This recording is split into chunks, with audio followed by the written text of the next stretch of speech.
자, 제 영상을 보시는 분들은 대부분 40대가 넘으실 겁니다. 그러면 내가 살아가고 있는 그 도시나 이 환경 속에서 조금만 벗어난 곳에 어느 순간 갑자기 신도시가 생기고 축사가 많고 무덤이 많고 논이고 허허벌판이었던 곳에 갑자기 신도시가 생기고 인구가 내가 살던 이 지역에서 그쪽으로 옮겨가서 살기 시작을 하면서 하나의 신도시가 만들어지는 거, 적게는 한두 번, 많게는 수십 번을 보신 분들도 많을 겁니다. 연세가 좀 있으신 분들은 정말 수십 번 경험을 하셨겠죠. 여러분, 이 땅이라는 건요, 막 분석하고 답사를 많이 가고 내가 많이 안다고 해서 돈을 벌면 좋은데, 참 투자는요, 뭐 주식도 그렇죠, 아파트도 그렇죠, 뭐 부동산, 뭐든 이 돈하고 연결된 것은 공부를 많이 한다고 해서, 내가 많이 안다고 해서 돈을 버는 것은 아닙니다. 자, 심지어 나이가 많으신 어르신이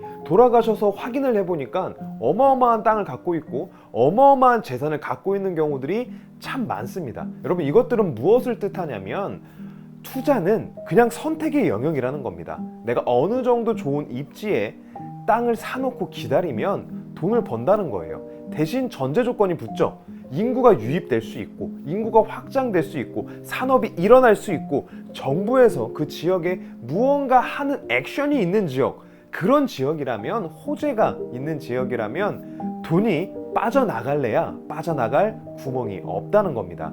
여러분, 우리가 가까운 사례를 한번 살펴볼 겁니다. 자, 이 새만금 주변은 군산김제 부안이 있죠. 그 군산김제 부안에서 이 전북권에서 가장 큰 도시는 전주입니다. 이 전주에 혁신도시가 있습니다.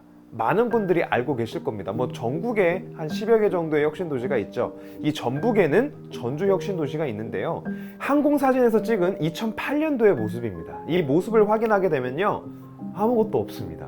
그냥 야산들 몇 개 조금 있고요, 그리고 뭐 저수지가 가운데 큰 게 하나가 있고요, 대부분 다 뭐 야산 아니면 뭐 과수원, 뭐 논, 밭, 허허벌판 이렇게 보여집니다. 자, 이랬던 곳이요, 혁신도시 발표가 나고 나서 어떻게 변화가 되느냐. 2010년도의 모습입니다. 무언가 이 털을 좀 닦고 야산들과 논의 모습이 좀 사라진 모습을 볼 수 있습니다. 무언가를 하고 있는 것 같아요. 하지만 아직도 이 혁신도시의 모습을 갖추고 있지는 않습니다. 2008년 아무것도 없었고 2009년 10년도부터 시작한 이 사업이 본격적으로 진행이 되고 2010년도부터 5년이 흐른 2015년의 모습입니다. 아파트가 생기고 이제 오른쪽 기다란 부지도 공사하고 있는, 토목공사하고 있는 모습을 볼 수가 있죠. 가운데 저수지 계속 그대로 있죠. 그리고 2020년도 가장 최근에 올라온 항공사진입니다. 자, 왼쪽에 이 둥그렇게 생긴 이 혁신도시와 이 기다랗게 생긴 이 혁신도시 전부 다 완성된 모습을 볼 수가 있는데요, 여러분, 불과 10년 만입니다. 토목공사를 하고 건설을 하면서 인구가 들어와서 살고 있는 이 혁신도시, 불과 10년 만에 이렇게 변했습니다. 이곳에 땅을 갖고 계신 분들은요, 그 전에는 이 지금 뭐 과수원으로 아직도 농사를 짓고 계신 분들이 많습니다. 그분들이 갖고 있었던 땅 10년 전에 얼마였을까요? 평당 뭐 5만원, 10만원, 1, 20만원, 2, 30만원 됐었겠죠. 지금은 대부분 다 100만원이 넘어갑니다. 여러분, 이렇듯이요, 이 땅이라는 거는 굉장히 어렵습니다. 내가 공부를 많이 하고 분석을 많이 해서 땅을 사지만, 그런 공부 많이 하고 분석 많이 한 땅은 용도가 좋고 지목이 좋지 않겠습니까? 그런 땅들은 대부분 구도심 안에 땅이 있겠죠. 그런 땅들은 그냥 구도심이 어느 정도 개발되면서 지가는 어느 정도 상승을 하겠지만 폭발적인 상승을 보여주지는 못합니다. 하지만 개발이 될 만한 지역, 호재가 있는 지역, 인구가 유입될 만한 지역, 인구가 확장될 만한 호재가 차고 넘치는 지역의 땅은요, 돈이 빠져나갈래야 빠져나갈 구멍이 없다는 겁니다. 대신 시간이 좀 필요합니다. 인내할 수 있는 시간이 필요합니다. 씨를 뿌리고 나무가 어느 정도 새싹이 올라오고 자라고 그늘이 만들어질 만큼 어느 정도의 시간이 필요한 겁니다. 땅은 조금 느립니다. 하지만 한번 속도감이 붙고 전진했을 때 그 어떤 투자 수단보다 굉장히 세다는 거, 수익률이 굉장히 높다는 거 여러분들 충분히 느끼실 수 있습니다. 이 대한민국 지난 50년 동안에요, 우리가 이런 꼬리표를 많이 붙습니다. 이 사람은 뭘로 해서 부자가 됐대, 저 사람은 뭐 부자야 할 때 가장 많이 등장하는 게 땅 부자입니다. 저 사람이 어느 지역에 몇천 평, 몇만 평의 땅을 갖고 있었는데 그게 뭐 신도시가 들어오고 보상을 받으면서 몇십억대, 몇백억대, 몇천억대 자산가가 한순간에 됐다더라. 너무 자주 듣지 않습니까? 여러분, 우리가 살고 있는 이 주변 도시들, 내가 뭐 예를 들어 이러신 분들 굉장히 많습니다.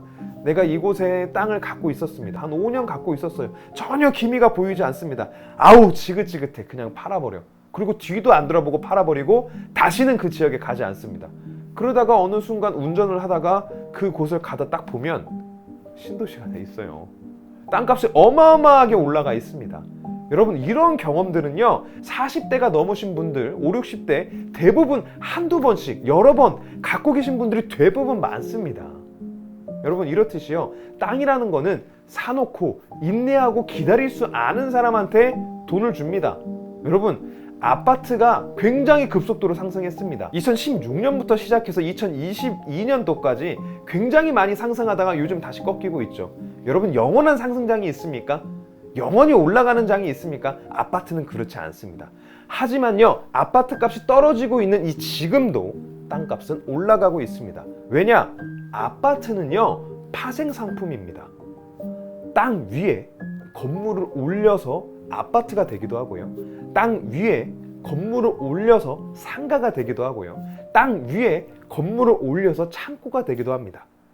어떤 걸로 개발해서 건축물을 짓냐에 따라서 파생 상품을 수익률이 높을 수도 있어요. 하지만 수익률이 낮을 수도 있고 영원히 올라가는 것도 없고 영원히 내려가는 것도 없습니다.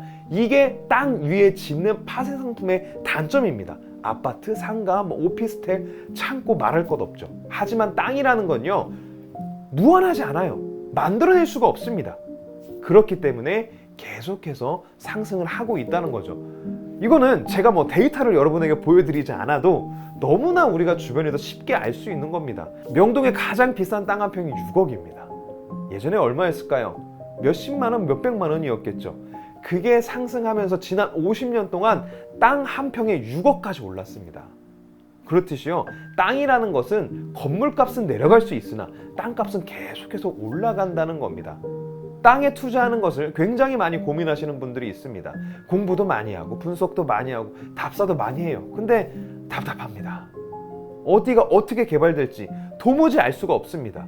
내가 살고 있는 대도시의 주거지역은 정말 빌라가 있어요. 상업지역에는 정말 상가가 있어요. 하지만 내가 투자하려고 하는 이 부안 같은 경우 분석을 해봐도 다 논이고 다 허울벌판이고 다 야산입니다.